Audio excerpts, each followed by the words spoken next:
कभी ये सोचकर देखा है कि हमारे आसपास कितनी तरह के लोग रहते हैं? सिर्फ भारत को ही ले लीजिए।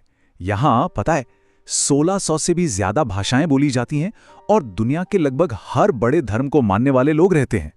ये जो विविधता है ना, यही तो हमारी असली पहचान है। हमारा खाना पीना, पहनावा, हमारे त्योहार, ये सब मिलकर एक बहुत ही खूबसूरत तस्वीर बनाते हैं। लेकिन यहाँ एक बड़ा सवाल उठता है, क्या हम हमेशा इस डाइवर्सिटी, इस विविधता का जश्न मनाते हैं? क्या अलग होना हमेशा अच्छा माना जाता है, या फिर कभी-कभी यही अंतर, यही फर्क हमारे बीच दीवारें खड़ी कर देता है? सच तो ये है कि अक्सर ऐसा नहीं होता, और यहीं से हमारी ये पड़ताल शुरू होती है कि आखिर कैसे हमारे बीच के ये छोटे-छोटे अंतर पूर्वाग्रह और नेगेटिविटी को जन्म दे देते हैं।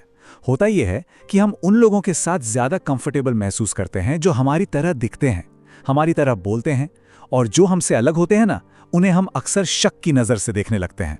तो ये पूर्वाग्रह है या प्रेजुडिस, आखिर है क्या चीज? देखिए, सीधे सीधे शब्दों में कहें तो ये किसी इंसान या किसी ग्रुप के बारे में बिना सोचे समझे, बिना पूरी जानकारी के एक नेगेटिव राय बना लेना है। मतलब उन्हें खुद से कम समझना, सिर्फ इसलिए क्योंकि वो हमसे अलग हैं। एक छोटा सा उदाहरण लेते हैं।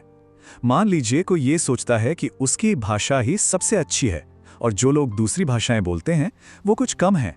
ये क्लासिक प्रेजुडिस है। इस सोच के चलते हम दूसरी भाषा बोलने वालों की इज्जत नहीं कर पाते, जबकि असल में तो भाषा सिर्फ एक दूसरे से बात करने का एक जरिया है ना? और पता है, जब ये पूर्वाग्रह और भी ज्यादा पक्का और गहरा हो जाता है तो ये बन जाता है एक स्टीरियोटाइप, यानी कि एक रूढ़िवादी धारणा।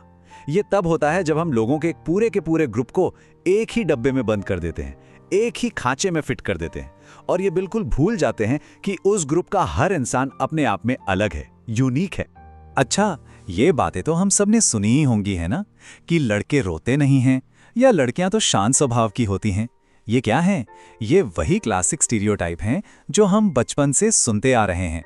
और ये करते क्या हैं? ये हमें हमारी असली भावनाओं को दबाने और एक खास तरीके से बर्ताव करने पर मजबूर कर देते हैं। चलिए, अब तक तो हमने थ्योरी की बात की, अब इसे एक असली कहानी से समझते हैं। जरा कल्पना कीजिए, साल है 1901, जगह है महाराष्ट्र का कोरेगांव स्टेशन, और वहां एक 9 साल का बच्चा अपने भाइयों के साथ थका हारा अपने पिता का इंतजार कर रहा है। जानते हैं वो बच्चा कौन था? वो थे भविष्य के डॉक्टर भीमराव रामजी अंबेडकर। जी हां, वही शख्स जिन्हें हम आज father of the Indian constitution यानी भारतीय संविधान के निर्माता के रूप में जानते हैं। बच्चों को अपने गांव जाना था, लेकिन कोई भी बैलगाड़ी वाला उन्हें ले जाने को तैयार नहीं था।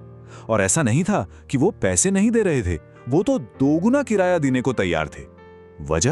वजह थी सिर्फ एक डर कि बच्चों को अपनी गाड़ी में बिठाने से कहीं वो खुद अपवित्र ना हो जाएं। जाति व्यवस्था को ना एक तरह की सामाजिक सीढ़ी समझिए, एक ऐसी सीढ़ी जिसमें आपका पायदान आपके जन्म के साथ ही तय हो जाता है।